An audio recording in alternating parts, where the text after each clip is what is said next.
Hey guys, this is Northville Tech. In this video, we're going to learn how to reset Pizza Hut account password. Open the website pizzahut.com, then click Sign In.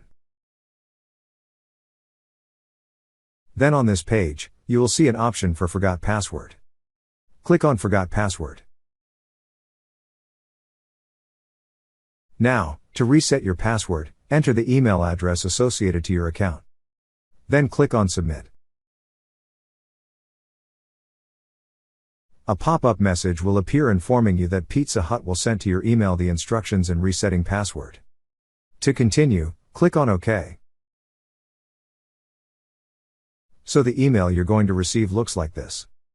On the email, you will see a link that will direct you to Pizza Hut website to reset your password. Click on the link.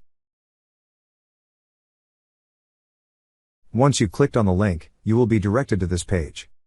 Here, enter the new password you wish to use, both on the first and second field. Then click on Reset. That's how you reset Pizza Hut account password. Thank you so much guys for watching, and if you have not yet subscribed to our YouTube channel, please subscribe to our YouTube channel as we create tech videos related to financial apps almost every day. Also check out our website northvilletech.com for great tech articles, and our recommended resources in the description below for various sign-up bonuses.